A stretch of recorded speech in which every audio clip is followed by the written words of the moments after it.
আসসালামু আলাইকুম।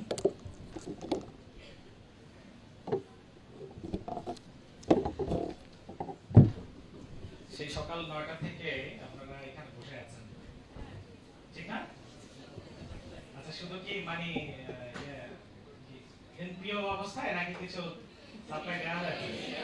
এনপিও, আচ্ছা, তাহলে এনপিও হচ্ছে সেটা কি টিল ফার্দার অর্ডার না কোনো সাপ্লাই যাচ্ছে?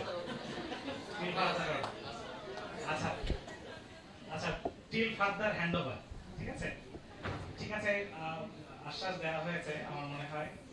এই সকালবেলা আমি প্রথমেই বলি যে প্রাইভেট মেডিকেল কলেজগুলোর মধ্যে এরকম একটা সেশন অ্যারেঞ্জ করা, আমি জানি না আমার এই স্বল্প এই সময়ের অভিজ্ঞতার মধ্যে আর কেউ করেছে কিনা ইন্ডিভিজুয়াল কোনো মেডিকেল কলেজ এই ধরনের সেশন অ্যারেঞ্জ করার জন্য আমি প্রথমেই বিসিনা মেডিকেল কলেজের কর্তৃপক্ষকে একটা করতালি জানাতে চাই। যারা আয়োজক ছিলেন, যে শিক্ষকরা এটা পিছনে কাজ করছেন, তাদের জন্য একটা করতালি। যারা এখানে উপস্থিত হয়েছেন, আপনারা নিশ্চয়ই জেনেছেন এখানে অনেক পোস্ট গ্রাজুয়েট করা এবং কোর্সে যারা আছেন তারা উপস্থিত হয়েছেন, তাদের জন্য একটা করতালি। আর আপনারা যারা এত দীর্ঘ সময় কষ্ট করে বসে আছেন, আপনাদের নিজেদের জন্য একটা করতালি। নিজেদের জন্য এত দুর্বল করতালি, সবল করতালি দেন। আচ্ছা, তো মাই ডিয়ার জুনিয়র্স, আমি এখানে এই ক্যারিয়ার বাফেট নাকি আজকের প্রোগ্রামের নাম কি? Career feast. ফিস্ট আর বাফেটের মধ্যে পার্থক্য কি? ফিস্টে ফিক্সড মেনু থাকে, আর বাফেটে অনেক অপশন থাকে, ওখানেও পাই থাকে, আপনি যেটা খুশি খেয়ে নিতে পারেন, তাই তো? তাহলে এই যে বাফেট দেওয়া হয়েছে, বাফেটের জন্য আপনার সময় কত? ওখানে তো আপনি রয়্যাল বাফেটে যখন খেতে যাবেন তখন সময় কটা পর্যন্ত? লাঞ্চের টাইম 3.5 ঘন্টা। আর এই বাফেটের জন্য আপনার টাইম কতটুকু? বাফেটের জন্য টাইম আসলে আনলিমিটেড, তাও লিমিটেড আনটিল ইওর লাইফ। কিন্তু এই যতগুলো অপশন আপনি এমডি এমএস পরীক্ষা 45 বছর পরে আর দিতে পারবেন। সুতরাং ওখানে বাফেটের টাইম হচ্ছে 45 ইয়ার্স। আজকে অনেকগুলো অপশন আপনাকে দেওয়া হয়েছে, অনেকগুলো অপশন দেওয়া হয়েছে। এই প্রত্যেকটা অপশন হচ্ছে আমার আজকে এই সামনের দিনগুলোতে আমি এটা চমৎকার একটা আয়োজন। এবং আমি মনে করি যে মেসিনা মেডিকেল কলেজ, যারা আমি মানে ঢাকার যতগুলো মেডিকেল কলেজ আছে, এই মেডিকেল কলেজগুলোর যদি মধ্যে কোয়ালিটি নিয়ে কোনো ইয়ে চলে, প্রতিযোগিতা চলে, আমি অবশ্যই মেসিনাকে প্রথম 5টার মধ্যে রাখবো। এটা আমার শুধু ঢাকা না, আমি বাংলাদেশের প্রথম 5টার মধ্যে আমি রাখবো প্রাইভেট মেডিকেল কলেজ, ডেফিনেটলি। এবং এখানকার স্টুডেন্টরা ভালো করছে, এখানকার স্টুডেন্ট ভালো করছে, এখানকার শিক্ষক যারা আছেন তারা অক্লান্ত পরিশ্রম করে যাচ্ছে, এবং যারা স্টুডেন্ট ভর্তি হচ্ছে তারাও সিনসিয়ার, এবং আলটিমেটলি এইখানকার যে নলেজ গ্যাদার করছেন, দিন শেষে তো আমাদের এটাই হচ্ছে অবলম্বন। প্রিয় উপস্থিতি, আমি আজকে আসলে এই স্লাইডের ভিড়ে আমাকে যখন বলা হলো যে আপনার পাওয়ার পয়েন্টটা দেন, আমি বলছি যে এত পাওয়ার পয়েন্ট দেখে লোকজনকে ভারাক্রান্ত করার কোনো মানে হয় না। আর আমি বেসিক্যালি কোনো সাবজেক্ট নিয়ে কোনো জ্ঞানও দিতে আসিনি। কিন্তু আজকে এই যে অপশন যে ক্যারিয়ার নিয়ে যে আলোচনা হচ্ছে, এই ক্যারিয়ারের পাশাপাশি ক্যারিয়ারটা কিসের জন্য বলেন? ক্যারিয়ারটা কেন করতে চান? আপনি যে ডিগ্রি ক্যারিয়ার মানে একটা কিছু করতে যাচ্ছেন, তাই না? কিসের জন্য? যে ইনকাম যাতে 30,000 থেকে 3 লাখ টাকা উপনীত হয়, বিষয়টা কি এরকম? এইরকম মনের মুখে তা থাকলেও মনের ভেতরে কেমন একটা আসে, কিন্তু যে ঠিক আছে তাহলে আমি খাবো কি? ঠিক আছে, এই যে মুনাদি বললো যে জব করবেন কি করবেন না, ঠিক আছে, যার জন্য ফ্যাসিলিটেটেড এনভায়রনমেন্ট আছে তার জন্য জব করাটা প্রয়োজন নাও হতে পারে। কিন্তু আমি মনে করি একজন ডিগনিফাইড মানুষের জন্য জব জিনিস মানে কি আমি জানি না, কিন্তু অবশ্যই ইনকামের প্রয়োজন আছে। একজন পুরুষ যখন হাজব্যান্ড হয়ে যায়, নিজের টাকা বাবার কাছ থেকে নেওয়া যায়, ওয়াইফের টাকা কিন্তু বাবার কাছ থেকে নেওয়া যায় না। যায় যে বাবা আমার ওয়াইফের ওর একটু হাত খরচ দরকার, তুমি টাকা দাও, এটা বলা যাবে? তো আপনি যদি এই টাকার অবশ্যই ইনকামের দরকার আছে। এবং একজন ডক্টর সে কিন্তু সেলফ ডিগনিফাইড। আপনাকে এই জায়গাটা চিন্তা, বাংলাদেশের মানুষ আজকে একটা নতুন রোগে আক্রান্ত হয়েছে, সেটা কিন্তু করোনা ভাইরাস না।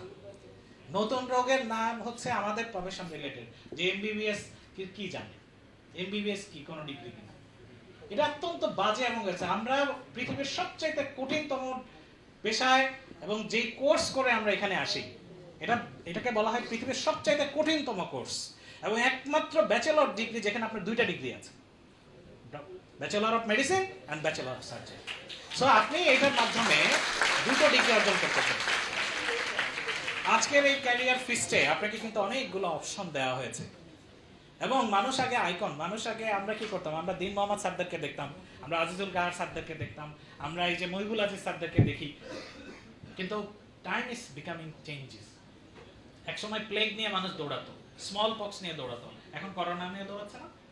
সো আপনারা যখন যাবেন, এখন করোনা আছে, 5 বছর পর হয়তো ধরনা চলে আসবে, কিন্তু যখন ধরনা আসবে তখন কিন্তু আপনাকে ওটা নিয়ে ব্যস্ত থাকতে হবে।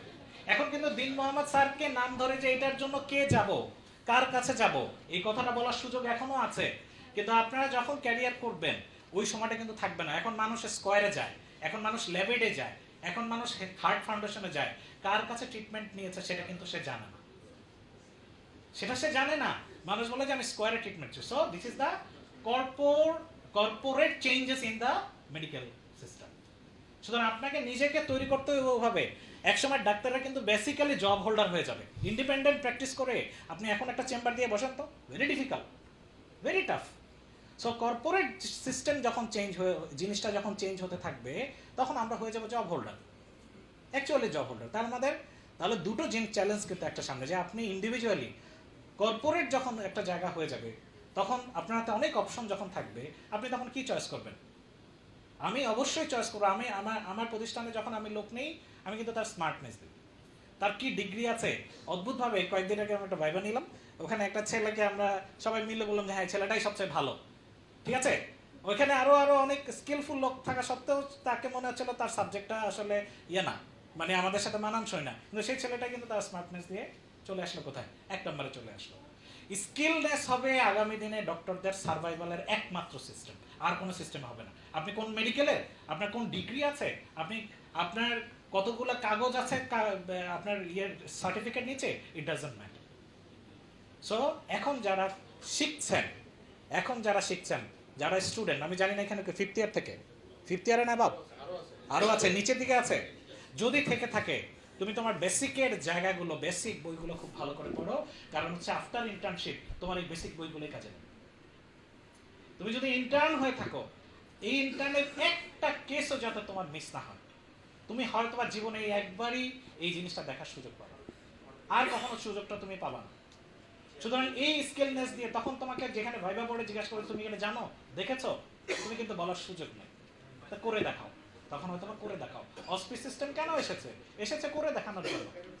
তুমি কত মানে থিওরিটিক্যাল নলেজ নিয়ে আসো, ইট ডাজন্ট ম্যাটার, ওকে। আরেকটা জিনিস হচ্ছে যে বেসিকের জায়গাগুলো এখন থেকে এই যে অপশনগুলো মাথায় নিয়েছে, ইচ পারসন ইজ ইন্ডিভিজুয়াল, প্রতিটা মানুষ হচ্ছে আলাদা। সবাই এফসিপিএস এ যাবে না, সবাই এমএস এমডি করবে না, সবাই ডিপ্লোমাতে যাবে না, সবাই বিদেশে যাওয়ার জন্যই নাই। আমাকে আমার কিছু জিনিস ঠিক করতে হবে। আমি যখন মেডিকেল কলেজে ছিলাম, আমার একটা স্টুডেন্ট আমার কাছে আসছে, সে কিন্তু মাত্র 3rd ইয়ারে পড়ে, ঠিক আছে। 3rd ইয়ারে আসার পরে মেয়েটা বিয়ে হয়ে গেছে। বিয়ে হয়ে যাওয়ার পরে সে এসে, না হঠাৎ করে আসে না, আমি দেখছি যে আমি যেহেতু তার ব্যাচ টিচার ছিলাম, ঠিক আছে, আমি 2টা মেডিকেল কলেজে পড়িয়েছি, এখন আর বলবো না, এর মধ্যে অবশ্যই ইবনে সিনাকে স্মরণ করতে হবে, আমার জীবনে একটা সময় এখানে কেটেছে। তবে স্টুডেন্টটা এখানকার কিনা সেটা আমি বলতে যাচ্ছি না। সে ছিল বিবাহিত, আমি আসলে জানতাম না। সে তার পারফরমেন্স যখন খুব খারাপ হচ্ছিল, একদিন তাকে ডাকলাম যে কি ব্যাপার, তুমি পিছিয়ে যাচ্ছ কেন, এত ভালো স্টুডেন্ট। তো সে আমাকে করতে আমি তাকে একদিন রিমান্ডে নিলাম। রিমান্ডের ঘটনাটা কি, কারণ রেজাল্ট খারাপ হলে আমি চাইতাম যে আমার ব্যাচের একটা স্টুডেন্টও ফেল করবো, এটা আমার ডিসক্রেডিট।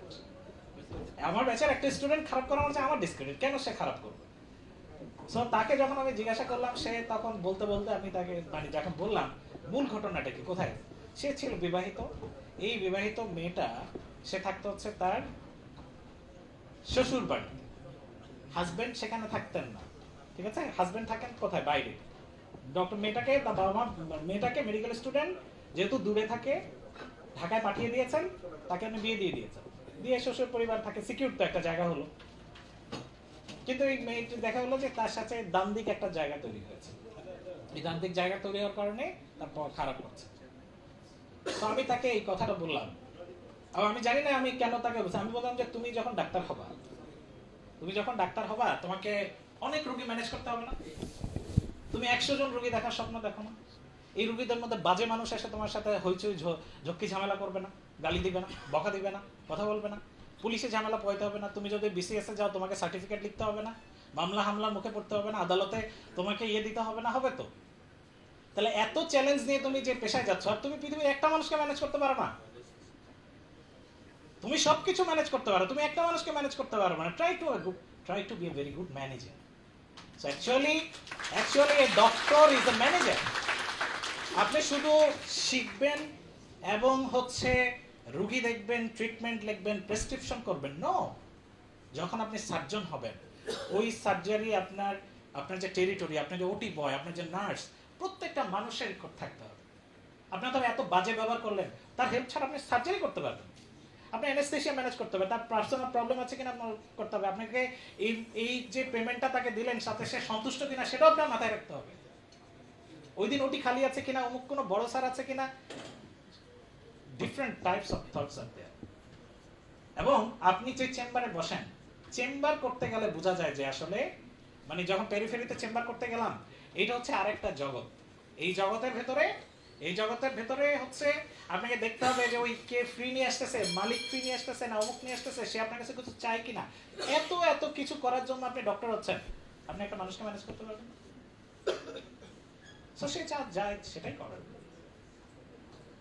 সো আমি তাকে 2-4টা কথা বলেছি, সে কথাগুলো বলার এখন সুযোগ নাই, কিন্তু আমার কাছে মনে হয় যে, এবং আই এম ভেরি হ্যাপি যে সে এখন পোস্ট গ্রাজুয়েটে ফেস বি কোর্সে আছে। Very happy.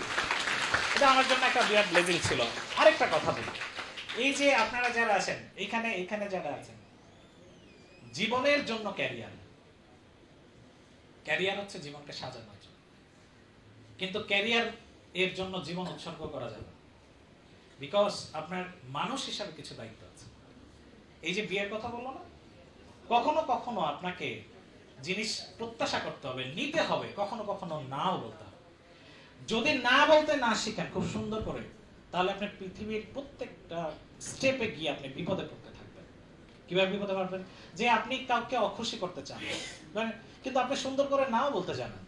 জিনিসটা না বলা মানে মুখের উপরে না বলে দেওয়া না, ঠিক আছে? মাঝে ফেসবুকে থাকেন তো, ফেসবুকে মাঝে মাঝে দেখবেন যে মানুষের কিছু স্টেপ আছে, ফ্রেন্ডদের লিস্টে যখন আসে দেখি যে এরকম মানে এই সেই ছবি টবি দেওয়া, ঠিক আছে? তখন বুঝলাম যে সে খুব হ্যাপি আছে। কিছুদিন পরে যখন আবার কোরআনের আয়াত আসতে বুঝলাম যে সে এখন ডিপ্রেশন মোডে আছে। ফেসবুক আসলে কি, আগে বলা হয় কি, face is the index of mind, আর এখন হলো Facebook is the index of mentality, ঠিক আছে? It is the index of heart. আপনি পোস্টগুলো খুব পোস্টগুলো দেখলেই বোঝা যায়। কিন্তু এটা যে আসলে অবশ্য আমি এটা কেন বলছি, এই প্রসঙ্গে সময় এখন নিয়ে নেওয়ার, মেধা খেয়ে ফেলার একটা বড় অস্ত্র কিন্তু এখন ফেসবুক। ও আপনাকে কন্টিনিউয়াসলি ইনপুট দিতে থাকবে, আপনাকে চিন্তা করতে দিবেন। আপনি ক্যারিয়ার পড়তে যাবেন না, যখনই রবিন্সটা পড়তে যাবেন তখন যে ঠিক আছে ছবিটা একটু দেখে নিন, একটু পরে দেখলেন যে ওখানে কি করোনা ভাইরাস নিয়ে কি হয়েছে, মানে অমুক সাহেব মারা গেছে, ঠিক আছে? একটু পরে দেখবেন ক্যাটরিনা কাইফের একটা প্রবলেম হয়েছে, ঠিক আছে? এটা সাচে মুরগির ঘর যেখানে মাঝে মাঝে খুলে দেখতে হয় কেউ ডিম পেরেছে, ঠিক আছে? একটু পর দেখা লাগে যে এখানে আবার ডিম পেরেছে কিনা, কিন্তু অ্যাকচুয়ালি ইট গেটস ইট। এইখানে সফটওয়্যার থাকা উচিত আসলে আমি আমার পার্সোনাল লাইফের এই 24 ঘন্টার কতটুকু সময় ফেসবুকে ব্যবহার করছি। তা আপনারা যারা ক্যারিয়ার করবেন, আরেকটা স্মৃতি আপনাকে বলি, সেটা হচ্ছে আপনাকে ডোমেইন কাউন্ট করতে হবে।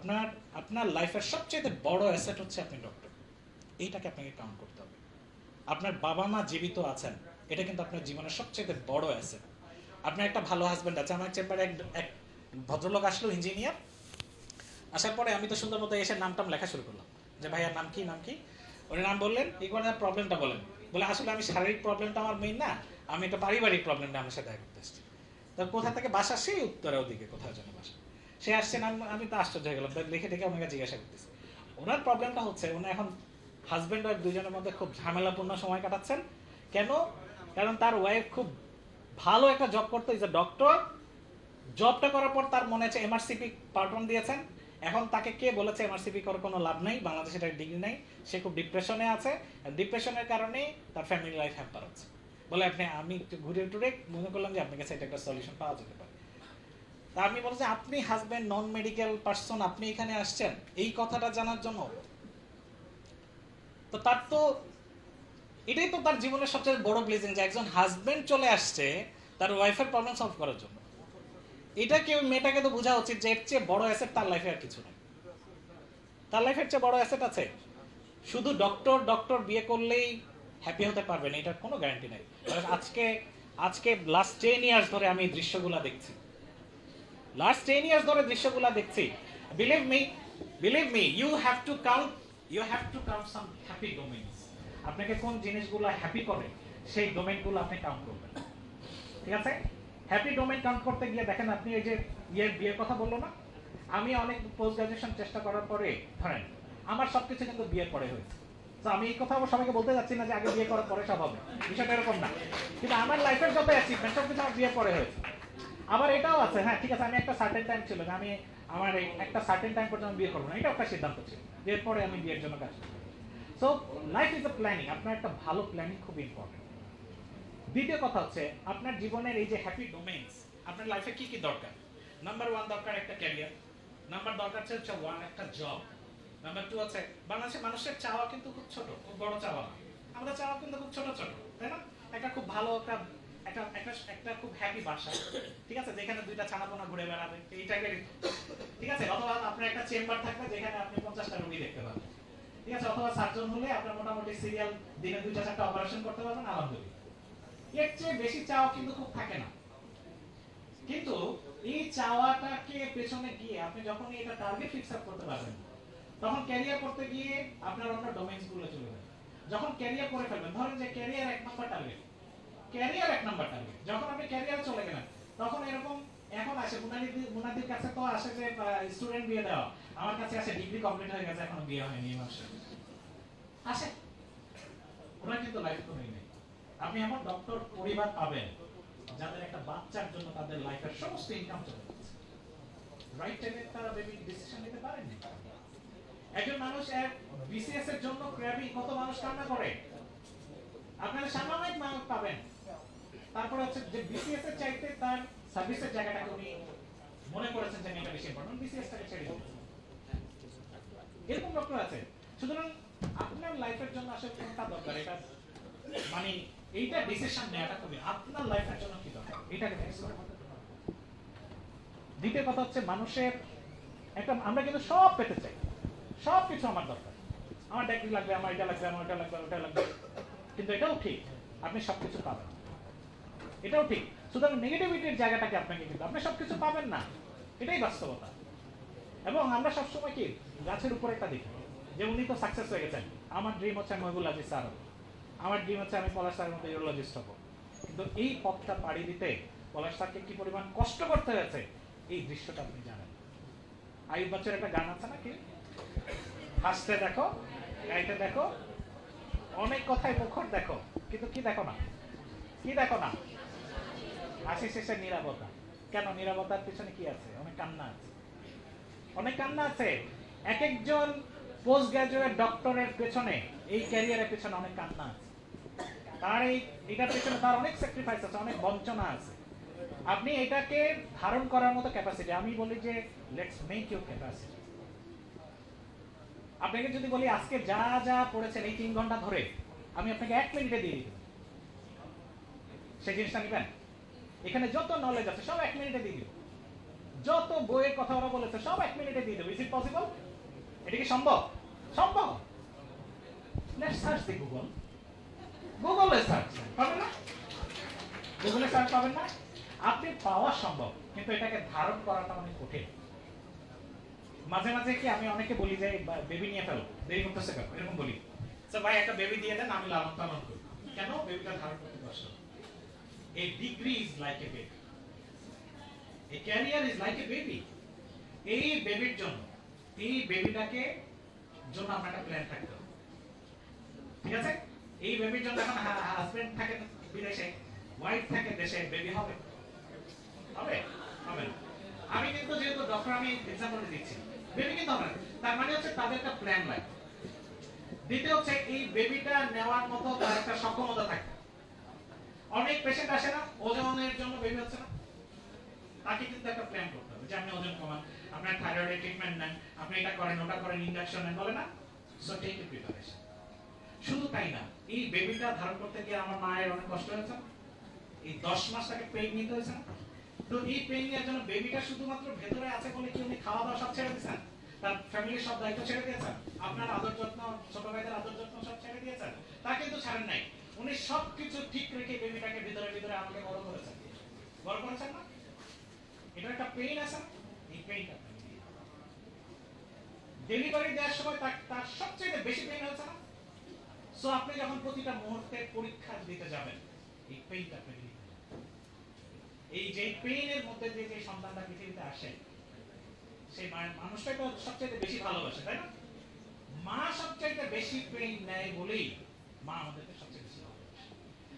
যে জিনিস সহজলভ্য সেটা যদি ভালোবাসা থাকে, এবং এই ডিগ্রি এটা করার জন্য আপনাকে সেই প্রিপারেশনটা করতে হবে, সেই মনোবৃত্তিটা থাকতে হবে, কষ্ট করার ক্যাপাসিটি। আমি এটাই হচ্ছে চ্যালেঞ্জ, এটাই হচ্ছে চ্যালেঞ্জ।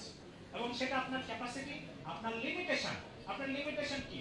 এই যে বললো জবের দরকার নাই, জবের দরকার মানে একটা জিনিস, ওকে আমিও জব করি না, একটা সার্টিফিকেট আমিও জব করি, কিন্তু আবার জিনিসটা হচ্ছে যে আপনি জবের সিদ্ধান্ত নিয়ে হয়তো আপনার বিয়ে হয়ে গেছে, আপনার একটা বেবি হয়ে গিয়েছে, এই বেবিটাকে ছেড়ে দিতে পারবেন আপনার লাইফ? সো ওই যে বললাম কাউন্ট ইউর হ্যাপি মোমেন্টস। মানে যে ডাক্তার সার্জারি করে, আমি তো ফিজিক্যাল মেডিসিনের মানুষ, আমি সার্জারি করতে পারি না। আমাদের মতো বলে যে মেডিসিনের লোকের টাকা আসে এরকম একটা একটা, আর সার্জারি আসে ব্যাগে ব্যাগে, ঠিক আছে, ওকে ভালো। তো সেটা যদি হয় তাতে নিয়ে আমার কোনো আনহ্যাপিনেস নাই, কারণ আমি জানি এটাই আমার বাস্তব। কিন্তু আমি যে কথাটা বলতে চাচ্ছিলাম, যে সার্জন যিনি ওটিতে কাজ করেন, এখন যিনি রেডিওলজি বসে রিপোর্ট করেন, তার হেল্প ছাড়া কিন্তু হচ্ছে সার্জন কাজ করতে পারবে না। কিন্তু রেডিওলজি যদি বলে আহারে আমি তো একটু রোগী দেখতে পারি না, আমার তো সার্জারি করতে পারতেছি না, রোগীর কন্টাক্টে যেতে পারতেছি না, এটা একটা দুঃখের কারণ হতে পারে, কারণ হতে পারে। আবার যিনি আইসিইউতে বসে কাজ করেন, নেফ্রোলজিতে বসে বসে কাজ করেন, তার মনের মধ্যে দুঃখ, জীবনে কোনো রোগীকে আমি সুস্থ করতে পারলাম না। এরকম হয় না? বেশিরভাগ রোগী চোখের সামনে দিয়ে চলে যাচ্ছে, হয় না এরকম? তাহলে সার্জন কি? সে তো কেটে কেটে রোগীর সামনে সে জাম্পিং করতেছে, মেডিসিনের লোক। আপনি যদি এই যে ডিফারেন্ট ফ্যাকাল্টিস, যে এমব্রায়োলজিস্ট, সে তো বসে বসে ল্যাবে এমব্রায়ো নিয়ে কাজ করতেছে। সো নিজের সাবজেক্ট, নিজের কাজের মধ্যে ভালোবাসা খুঁজে নিতে হবে। আপনি যদি নিজে যেটার দিকে যাচ্ছেন ওটাকে ভালোবাসা খুঁজে নিতে না পারেন, তাহলে আপনি ক্যারিয়ারে ঢুকেও শান্তি পাবেন না, শান্তি পাবেন না। এবং এর মধ্যে দিয়ে আমি এমন অনেক মানুষ দেখেছি যাদের ডিগ্রি কমপ্লিট হয়ে যাওয়ার পরে প্রফেশনে ছেড়ে দিয়েছেন। কেন জানেন? তার 3টা বেবি আছে। কেন ছেড়েছেন? কারণ this babies R much more precious than his degree. উনি এটা মনে করেছেন, উনি মনে করেছেন। কেন মনে করেছেন? কারণ হচ্ছে ওই যে আইসিইউর কথা বললাম, আইসিইউ যে ডক্টর ওই ডেবিলিটেড পেশেন্টটাকে বাঁচানোর দায়িত্ব পালন করে, ওটা একটা খুব ইমার্জেন্সি কাজ না? সো উনি যদি মনে করেন যে এটা আমার লাইফের সবচেয়ে ইম্পর্টেন্ট কাজ, তাহলে ওটা হচ্ছে ইম্পর্টেন্ট কাজ, ওটাই হচ্ছে লাইফের অ্যাচিভমেন্ট, ওটাই হচ্ছে আমার সবচেয়ে জীবনের বড় ক্যারিয়ার। ওকে, সো ক্যারিয়ার যখন সিলেক্ট করবেন এই জিনিসটা মাথায় রাখবেন। লাস্ট ওয়ান আমি যে কথাটা আসলে বলতে চাই সেটা হচ্ছে মানুষের সবচেয়ে মানে কি মানে বড় রোগ কি জানেন? মানুষ সবচেয়ে বড় রোগ কি? কোনো ডিজিজ না। আমাদের সবচেয়ে বড় রোগ হচ্ছে মানুষ কি ভাববে, এটা মানুষ কি ভাববে, ঠিক আছে? আর আরেকটা জিনিস হচ্ছে যে হৃদয়ের একটা রোগ কি? হৃদয়ের একটা রোগ হচ্ছে ওই যে বলে গেছে ডিপ্রেশন। হৃদয়ের একটা রোগ, কিছু হলেই আমরা যেন হতাশ হয়ে যায়। হাসি শুধু মানুষের অংশ, কান্না অংশ না। ভালোবাসা শুধু অংশ, রাগ মানুষের জীবনের অংশ না। জেলাসি, হিংসা, পরশ্রীকাতরতা এগুলো মানুষের অংশ না। তা সফলতা শুধু পেতে চাই, ব্যর্থতা আমার কাছে আসতে পারে না, আসতে পারে। So you have to accept this. আপনি যদি ব্যর্থতাকে অ্যাকসেপ্ট করতে না পারেন, কখনো কখনো জীবনে ব্যর্থতার প্রয়োজন আছে। ব্যর্থতা আমাকে ব্রেক দেয়, ব্যর্থতা আমাকে জীবনকে নতুন ভাবে ভাবতে শেখায়। ব্যর্থতা আজকে আমার একটা সময় প্ল্যান ছিল যে আমি সার্জারি লাইনে যাব, ব্যর্থতা আমাকে আজকে এখানে নিয়ে আসছে এবং আলহামদুলিল্লাহ আমি হ্যাপি। আমি মনে করি যে আল্লাহ আমাকে রাইট ট্র্যাকে নিয়ে আসছেন। কারণ কি জানেন? মানুষ শুধু প্ল্যানই করতে পারে, মানুষ আরেকটা কাজ করতে পারে যেটা অ্যাবসলিউটলি মানুষের, সেটা মানুষ কাজ করতে পারে। প্ল্যান করতে পারে, কাজ করতে পারে, সিদ্ধান্ত আপনার হাতে। সিদ্ধান্তটা কোথায়? একটা জায়গায় ফিক্স আছে। আমরা এটা বিশ্বাস করি না? আমাদের সাথে যখন এটা মিলে, তখন মনে করি কি আমার প্ল্যানটাই বাস্তবায়ন হয়েছে। আমি সার্জন হতে চেয়েছি, আমি সার্জারি হয়েছি। কিন্তু আসলে কি ওনার সাথে যখন না মিলে তখন মনে করি আমি ব্যর্থ হয়েছি। সুতরাং